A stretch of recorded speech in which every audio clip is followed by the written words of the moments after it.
오늘 저는 누가복음 2장 말씀을 근거로 총체적인 사랑이라는 제목으로 하나님의 말씀을 선포하겠습니다.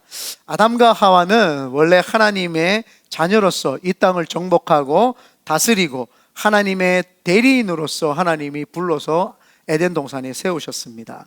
그러나 사단의 미혹으로 하나님을 불신하는 죄를 범하게 되고 그럼으로써 선악과를 따먹게 되고 하나님처럼 높아지려고 하는 교만이 들어가서 아담과 하와가 죄의 근원이 돼 버렸습니다.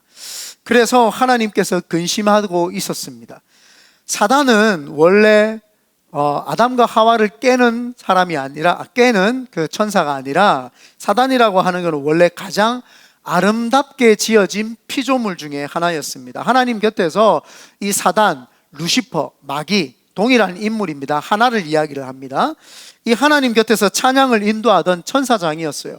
그 모습이 일반 천사보다 더 아름다웠고 더 빼어났기 때문에, 너무나도 아름답기 때문에 하나님 곁에서 하나님을 보위하면서 하나님을 찬양하던 그 역할을 받았던 그 사단, 그 천사가 자신의 너무 아름다움에 도취되어서 하나님을 반역하게 되었고, 천사들의 3분의 1을 타락시켜서 반역을 꾀했죠. 그래서 하나님으로부터 벌을 받아서, 중죄의 벌을 받아서 이 땅, 하늘의 천사들과 함께 하늘에서는 살 수가 없고 공중권세라고 해서 이 땅으로 버림을 받고 나중에는 지옥에 가는 그런 인생으로 이제 전락을 하게 되었죠. 그래서 하나님께서 중죄를 범한 아담과 하와는 살리셔야 되고, 아담과 하와를 깨고 미혹했던 사단 마귀는 하나님이 벌을 하셔야 되니까 어떻게 해야 되나 고민하시다가 하나님께서 예수 그리스도를 보내야 되겠다라고 하는 그런 특별 작전명을 세우셔서 이 땅에 예수님을 보내주셨습니다. 그래서 참 하나님의 마음을 아프게 하려고 마귀가 아담과 하와와 하나님 사이를 갈라놓았지만, 하나님은 역전의 명수셔가지고 아담과 하와를 다시 하나님의 자녀로 만드시려고 하는 그 계획, 그분이 바로 예수님이시고 그분이 바로 성탄절의 주인공이신 우리가 잘 알고 있는 아기 예수님입니다. 그래서 하나님께서 아담과 하와의 후손들은 살리시고 사단에게 이제 벌을 주셔야 됩니다. 그래서 예수님을 보내주셨는데, 이 예수님을 보내주니까 하늘나라에는 얼마나 기쁨이 넘치고 이 땅에는 얼마나 이 평강이 넘치는지, 원래 천사들의 역할이 뭐냐 하면은 미가엘이라고 하는 천사, 마이클이죠. 마이클이라고 하는 천사는 이 사단과 전쟁을 하는 그런 천사입니다. 그러니까 군인들로서 싸움을 하는 그런 천사가 미가엘 천사, 마이클이고, 그 다음에 가브리엘은 이 땅에 살고 있는 하나님의 백성들이 기도하면은 응답을 왔다 갔다 하면서 가져다 주는 천사가 가브리엘 천사입니다. 그런데 오늘 성경에 보니까 얼마나 예수 그리스도의 탄생을 기뻐했는지, 천군 천사, 하늘의 군대와 천사들이 이제는 전쟁이 끝이 났다, 이제는 예수 그리스도가 오심으로써 전쟁은 끝났다라는 것을 공표하면서 이들이 찬양을 하기 시작을 하고 하나님 앞에 영광 올려드렸습니다. 그래서 예수 그리스도의 탄생은 전쟁을 종식시킬 뿐만 아니라 천군 천사들도 기뻐서 전쟁을 멈추고 쉬면서 하나님께 영광 올려드리는 것입니다. 오늘 본문 13절에서 14절 다 같이 한번 천천히 읽어보겠습니다. 시작. 호련히 수많은 천군이 그 천사와 함께 하나님을 찬송하여 이르되, 지극히 높은 곳에서는 하나님께 영광이요 땅에서는 하나님이 기뻐하신 사람들 중에 평화로다 하니라. 호련히 수많은 천군이 그 천사와 함께 하나님을 이제 찬송해요. 전쟁에 나가야 될 천사들이 전쟁에 나가지 않은 거예요. 왜요? 예수 그리스도가 오심은 모든 전쟁을 패하시고 평화를 주시기 위함인 걸 이들이 미리 알았기 때문입니다. 그러므로 예수님의 탄생은 하늘의 하나님과 그 다음에 천사들과 천군 천사들과 그리고 인간 모두 다 기쁨이 넘치고 평화가 넘치는 총체적인 그 사랑이 그 속에 들어있다라는 것입니다. 그래서 이 총체적인 사랑, 예수님께서 그러면 이 총체적인 사랑을 가지고 어디에 어떻게 또 왜 태어나셨는지 우리는 조금 알아보고 또 시간 여행을 하기를 바라고 그 은혜를 따라서 오늘 나아가시는 우리 성도님 되시기를 예수님의 이름으로 축원드립니다. 오늘은 그래도 크리스마스이기 때문에 좀 요약만 해서 좀 간략하게 말씀을 증가하도록 하겠습니다. 그렇다고 해서 일반 교회는 30분이 원래 설교더라고요. 제가 보니까 우리 교회는 한 40분 넘잖아요. 오늘은 30분 정도 한다는 그런 이야기입니다. 그렇기 때문에 오해 마시길 바랍니다.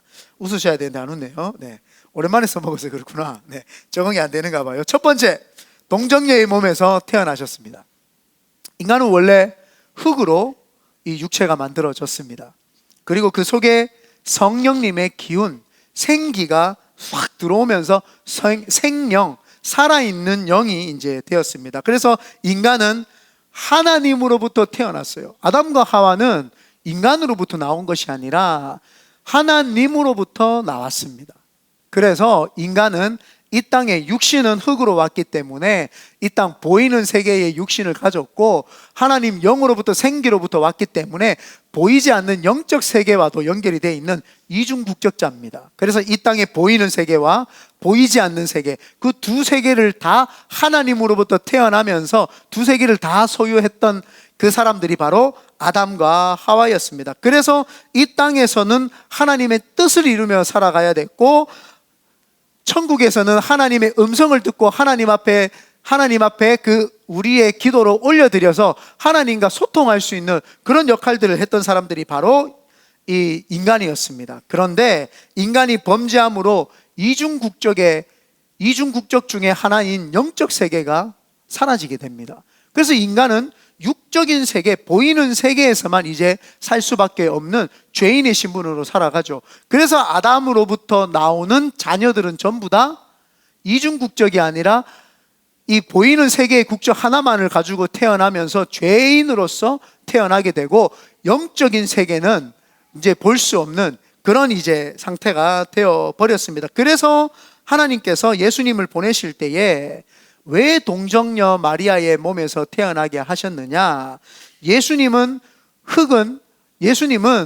육신은 흙인 인간의 몸에서 태어났지만 예수님은 아담과 하와가 제일 첫 번째 태어났을 때 생영으로 말미암아 태어났던 것처럼 예수님께서는 동정녀 마리아의 몸에서 이 성령으로 말미암아 잉태되었기 때문에 예수님은 죄가 없는 아담의 상태로 다시 태어나신 것이죠. 그래서 누구든지 예수 그리스도를 주라 시인하고 예수를 믿음으로 말미암아 믿으면 그분을 통해서 born again, 새롭게 태어나는 겁니다. 그래서 예수님의 통로를 통해서 이제 우리는 새로운 육신으로 태어나게 되고 새로운 육신으로 태어나기 때문에 죄 없다라고 하면서 하나님의 아들이 되는 것이죠. 이제 우리는 예수를 믿음으로 말미암아 육신의 아버지로 태어나는 이 보이는 세계의 국적만 가지는 것이 아니라 예수 그리스도를 통해서 born again 함으로써 보이지 않는 영적 세계와 보이는 이 육적인 세계에 함께 이제 살 수 있는 이중국적자가 다시 된 것입니다. 그래서 예수님께서 동정녀 마리아의 몸에서 태어나신 이유입니다. 그래서 이 말은 죄가 있는 사람은 인류를 구원할 수 없지만 죄가 없으신 예수님께서는 인류를 구원할 수 있는 것이죠. 우리는 사회에 민사법이나 형사법을 통해 가지고 많은 사람들이 죄를 지어서 죄인으로서 감옥에 가는 모습들을 많이 봤습니다. 그들 중에서도 여러 가지 죄를 지어 가지고 감옥에 들어간 사람들이 많죠. 우리가 잘 알고 있는 강도, 도둑질, 사기, 성범죄, 교통사고, 살인, 폭력, 배임, 횡령 등등 여러 가지 죄를 짓고 옵니다. 그리고는 그들이 누구 앞에 서냐 하면은 판사 앞에 서게 됩니다. 그러면 판사는 판사가 가지고 있는 법대로 그 사람들의 형량을 매기고 그 사람들을 죄가 있음과 없음을 구분하는 거죠. 마찬가지입니다. 하나님께서도 이 땅에 온 인류가 죄 가운데 있었지만 예수 그리스도를 통해서 그분을 믿음으로 새롭게 born again 하는 사람들에게는 내가 하나님의 자녀가 되는 권세를 주겠다라고 하는 그 법을 세우신 거예요. 그래서 누구든지 어떤 죄가 있다고 할지라도 작은 죄에서 큰 죄, 살인죄까지의 그 큰 스펙트럼을 다 포함해서 예수를 믿는 사람들은 다 죄를 용서해 주시는 것이죠. 그래서 예수님께서 동정녀 마리아의 몸에서 태어나셔서 죄가 없으신 존재가 돼야지만이 온 인류의 모든 죄를 끌어안고 돌아가실 수가 있기 때문에 동정녀의 마리아의 몸에서 태어났다고 하는 것입니다. 그래서 동정녀의 마리아의 몸에서 태어난다고 하는 것은 죄가 없을 뿐만 아니라 하나님으로부터 태어났다. 그리고 우리는 하나님으로부터 태어난 그분으로 말미암아 새롭게 거듭남으로 우리도 새롭게 태어난다라고 하는 의미를 담고 있기 때문에 우리는 이 총체적인 하나님의 사랑인 작은 죄로부터 큰 죄까지의 스펙트럼을 다 끌어안고 있는 그 사랑이 바로 동정녀 마리아의 몸에서 태어났다는 것인 것을 깨닫고, 여러분들도 동정녀 마리아의 몸에서 태어나신 예수 그리스도만을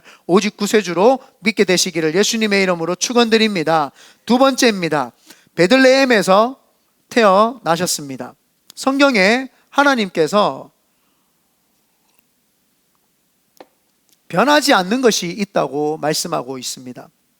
그것이 바로 하나님의 말씀입니다. 마태복음 5장 18절에 보면은 진리로 너희에게 이르노니 천지가 없어지기 전에는 율법의 1.1획도 결코 없어지지 아니하고 다 이루리라. 성경에서 말하는 거 1.1획도 변하지 않는 것은 성경 말씀밖에 없다고 이렇게 이야기를 합니다. 세상의 것이 다 없어져도 하나님의 말씀은 사라지지 않는다. 예수님께서 베들레헴에 태어나신 이유가 두 가지입니다. 첫 번째 하나는 구약의 예언을 성취하시기 위해서, 또한 다윗의 후손으로, 왕의 후손으로서 구약의 예언을 성취하시기 위해서고, 두 번째가 뭐냐 하면은 인류의 생명의 양식이신 말씀이 성육신 되어서 오시는 것이죠. 그래서 베들레헴에 태어났다라고 하는 것은 구약의 성취입니다. 다윗이 12지파 중에 유다 지파의 후손입니다.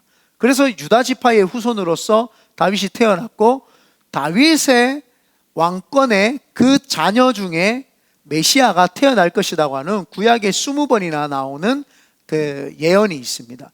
그 예언에 맞춰서 이제 예수님께서 다윗을 통해서 태어나는데, 유다 지파가 속해 있었던 고을이 어디냐 하면은 그게 바로 베들레헴이라고 하는 고을입니다. 그래서 베들레헴이라는 고을은 다윗의 동네였고 다윗이 자라고 났던 곳이었으며, 그곳에서 예수 그리스도께서 나셔야 되니까 예수님의 아버지가 요셉이 다윗의 후손으로서 그 왕족이었습니다. 그래서 예수님이 요셉의 아들로서 태어나실 수밖에 없었고, 그리고 호적 조사를 할 때 베들레헴으로 와서 거기에서 나신 것이, 그게 첫 번째 베들레헴에서 태어나신 이유이고, 두 번째 이유는 베들레헴이라고 하는 뜻은 이 빵집이라는 뜻입니다. 베트라고 하는 말이 집입니다. 레헴이 떡, 빵 이런 뜻입니다.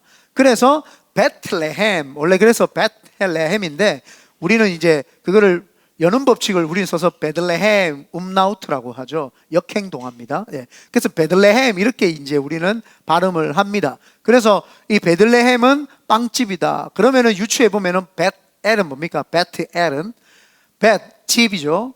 엘은 하나님입니다. 그래서 하나님의 집, 베델은 야곱이 누워 잤던, 그래서 하나님의 집에서 하나님을 만났다라고 해서 베델이다라고 이야기를 합니다.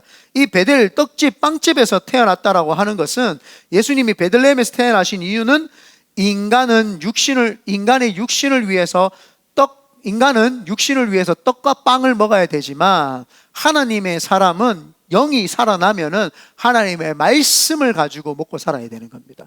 그래서 구약에 메시아가 올 것이다 라고 하는 1.1획도 변함이 없는 그 말씀이 예수님으로 성육신했습니다. 그래서 예수님은 성육신했다라고 하는 말은 이 땅의 말씀 그 자체란 말입니다.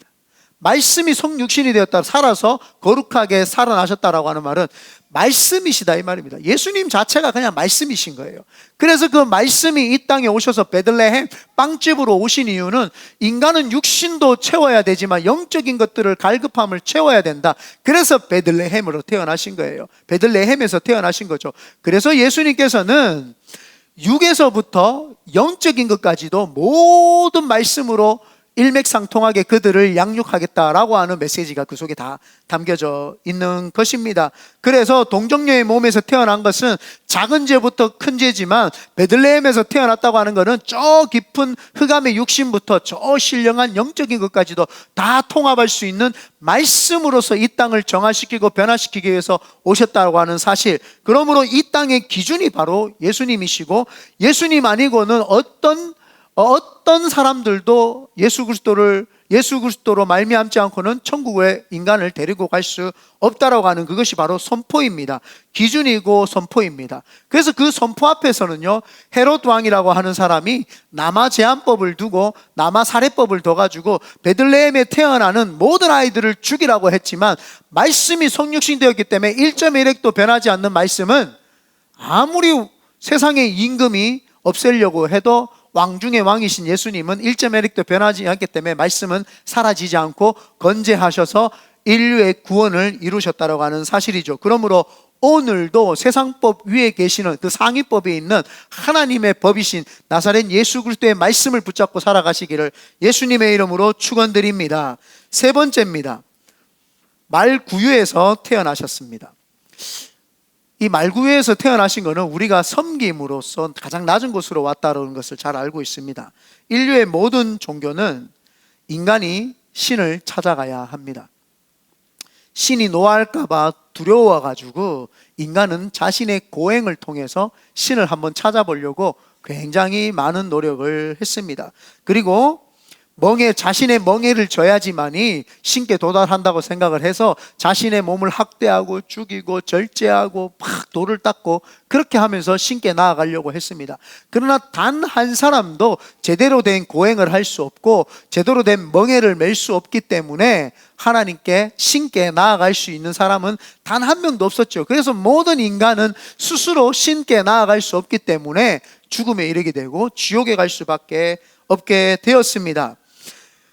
그러나 하나님께서는 이런 인간을 잘 아시죠. 인간이 스스로가 하나님께 나아갈 수 없고 죄된 인간은 신께 나아갈 수 없다. 그것이 하나님이 내린 결론 아닙니까? 그래서 하나님께서는 결론을 그렇게 내리시면서 결단하셨던 게, 내가 인간에게 직접 찾아가야 되겠다. 모든 신들은, 세상에 있는 모든 잡신들은 인간이 신을 찾아가야 되지만 하나님은 그것을 버리신 거예요. 왜요? 인간의 그 성품을 알고 인간의 습성을 알았기 때문에 하나님이 직접 이 땅에 위대하신 그분이 이 땅에 낮고 낮은 곳으로 이제 강림을 하신 거죠. 그거를 우리는 위대한 하강이다, The Great Descent다 이렇게 이야기를 합니다.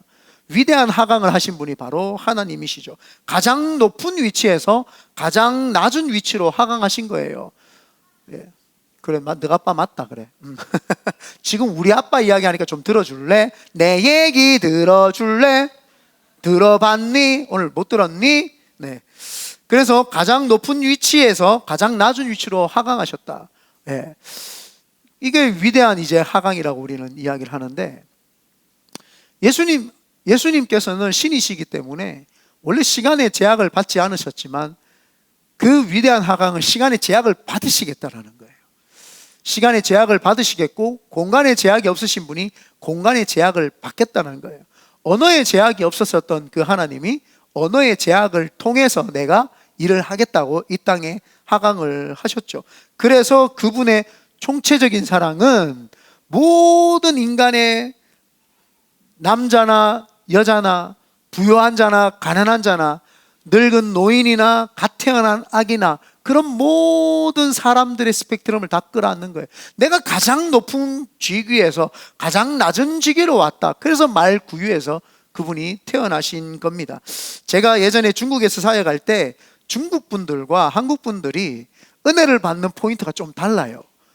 한국 사람들은 기적적인 부분에서 굉장히 은혜를 받는 포인트가 많아요. 내가 예수를 안 믿었는데 우리 어머니가 암 걸렸다가 치료되시면서 보면서 내가 예수를 믿게 되었어. 그런 거 있죠. 믿음이 적었었는데 우리 자녀를 위해 기도했더니 하나님이 좋은 대학 보내주셨어. 그래서 내가 믿음이 생겼어. 내가 원래는 믿음이 없었는데 내 아내 보니까 기도했더니 저 아내가 기도해가지고 내가 안전하게 지킴을 받을 수 있었어. 그러면서 내 믿음이 생겼어. 이런 어떤 기적적인 것을 통하면은 많은 한국 사람들은 은혜를 받았다 이렇게 생각을 합니다. 그런데 제가 중국에 갔는데 중국의 분들은 기적을, 물론 그분들도 사모를 하고 기적을 통해서 은혜도 받고 또 기적을 이렇게 기적이 일어나면 기뻐하기도 합니다. 그러나 만약에 예수님이 기적의 예수님으로만 끝났다면 중국 사람들은 아마 예수님을 믿지 않았을 거예요. 왜? 중국의 무협지나 영화에 보면 다 날아다녀요. 붕붕 날아다니고요, 장풍도 쓰고 칼 한번 휘두르면 몇백 명이 날아가고 막 낙엽을 움직이고 물을 움직이고, 예. 장비의 목소리 하나에 산천이 쩌렁쩌렁하고 막 산신령과 돛 닦는 사람들이 얼마나 많이 나옵니까? 기적과 이사는요 중국 드라마에도 많이 나오기 때문에, 무협지 영화에도 많이 나오기 때문에 그 중국 사람들은 그런 뭐 신령하고 막 날아다니고 이런 거에서는 은혜를 받지 않습니다. 그들이 은혜 받는 포인트가 저 높은 왕이신 분이, 예수님이라시는 분이 이 땅에 가장 낮은 자들을 찾아서 오셔가지고 가난하고 헐벗고 굶주리고 지치고 낭망이 있는 자들과 함께 해주셨다는 그 포인트에 중국 사람들이 굉장히 은혜를 받아요. 왜냐하면 그들은 사회주의 국가지 않습니까? 사회주의 국가는 민주주의가 아니기 때문에 밑에 있는 사람들이 아무리 아우성을 쳐도 위에서 하지 마 하면 끝이에요. 그렇기 때문에 절대 권력을 가지고 밑에 사람들을 억압을 하는 것이 사회주의이기 때문에 중국 사람들 입장에서는 붕붕 날아다니는 것보다 저 위에 있는 사회주의 모택동이나 지금 시진핑이나 뭐 후진타오나 이런 주석들이 밑에 와가지고 서민들하고 같이 어울리고 밥을 먹고 있다는 거에 놀라는 거예요. 공산주의는 강력한 카리스마를 가지고 있는 절대 주권자가 우리나라를 먹이 살린다고 착각하고 있기 때문에 그들은 윗사람이 절대 내려온다고 생각하지 않습니다. 위에 있는 사람은 공양을 받아야 되고 공경받아야 된다 생각을 하지 내려온다고 생각하지 않죠. 그런데 중국 사람들은 이 대부분, 이 대목, 예수님이 제자들의 발을 씻기셨더라, 예수님이 문둥병자들과 함께 계셨더라, 예수님이 베데스다라고 하는 문디들이 살고 가장 가난한 판자촌에서 예수님이 그들과 함께 해주시면서 고아였던 소녀 가장이었던 나사로와 마리아와 마르다와 함께 있었더라. 이런 부분에서 굉장히 중국 사람들은 은혜를 받습니다. 그런데 오늘 성경에 보면은 가장 놀라는 부분이 높은 신분의 하나님의 아들이, 우리가 놀라야 되는 부분이 높은 신분의 아들이 낮고 낮은 이곳에 오셨다는 것, 그게 바로 말구유거든요. 근데 한국 사람들은 여기에 별로 은혜가 안 돼요. 나를 구원해 줄 분은 기적과 이사를 행해야 된다고 생각을 하는 거죠. 그래서 은혜 포인트가 다른 거예요. 그런데 말구유라고 하는 거는 정확하게 이야기를 하면은 가장 낮은 자부터 가장 높은 자까지 모든 스펙트럼을 다 끌어안고 내가 남녀노소 빈부 귀천 아무것도 보지 않고 다 구원하겠다라고 하는 거예요. 그래서 이 성경에 보면은 부자가 천국에 가는 것이 힘들다고 이렇게 이야기를 합니다. 왜요? 그들은 높은 지위에 있기 때문에 필요한 게 별로 없어요. 그들은 돈이면 다 되기 때문에 필요한 게 별로 없어요. 결핍이 적다 이 말입니다. 그러니까 예수 그리스도를 받아들이는 것이 힘들죠. 예수님을 받아들일 때 자기보다 낮은 신분이라고 생각을 해보십시오. 받아들이겠어요? 바리새인과 서기관들이 예수 그리스도를 못 받아들인 이유가 무엇입니까? 자기들은 종교 지도자들이고 예수님은 한낱 나사렛이라고 하는 시골 촌 동네의 산골 소년이라고 생각을 했기 때문에 내가 저 사람한테 굳이 구원을 매달리면서 구원을 달라고 해야 될 이유가 있냐? 말구에 태어났는데, 아주 저 지저분한 데 태어났는데, 나는 서울대학 병원, 나는 스탠포드 대학 병원에서 태어났는데 저런 천한 사람한테 내가 밑으로 내려가서 저 사람한테 내가 구원을 구걸해야 되냐? 그게 안 되는 거죠. 그래서 부자들이 천국 가는 것이 낙타가 바늘기로 들어가는 것보다도 어렵다고 하는 것이 그 내용입니다. 혹시 우리 마음에 교만이 만약에 들어있다면 낮은 자리에 오신 예수님이 이렇게 싫어질 수 있어요. 왜요? 내 삶도 저렇게 낮아져야 된다고 생각하기 때문이에요. 내가 교만한 사람은요, 하나님처럼 낮은 자리로 가라 그러면은 교회를 안 다니고 교회에서 목사님이 잘못된 설교를 한다, 나는 번영신학, 나는 잘 돼야 되고 나는 높아져야 되고 나는 그 축복을 받아야 되고 기적을 받아야 되는데 목사님 자꾸 낮아지라 그러고 겸손하라 그러고 그런다, 그러면 사람들은요 교만해가지고 그걸 못하는 거예요. 그게 안 되는 거예요. 왜요? 예수님이 낮은 자리에 왔는데 나는 높은 사람이라고 착각을 하고 있기 때문입니다. 하늘 아래 해 아래 새 것이 없고 높은 자가 없어요. 모든 사람은 평등하고 하나님 아래에서 그분 앞에 굴복하고 복종해야 될, 왕 대신 주님 앞에 엎드려야 될 한낱 죄 있는 존재인 것밖에 없습니다. 그래서 우리는 결론을 맺으면, 우리는 성탄절을 맞이하여서 동정녀의 몸에서 태어나셔서 큰 죄부터 작은 죄까지, 베들레헴에서 태어나셔서 더러운 육신으로부터 신령한 영적인 세계까지 그 말씀으로서 채워주시고, 말구에 태어나셔서 높은 자리에부터 낮은 자리까지 누구든지 하나님은 채우실 것이고 붙잡으실 것이라고 하는 그 하나님의 메시지가 담겨 있는 것이 바로 성탄절의 의미인 줄 믿습니다. 그러므로 예수님이 세 곳에서 태어나신 것을 날마다 마음에 새기면서 낮아지는 자리로 가시기를 예수님의 이름으로 축원드립니다.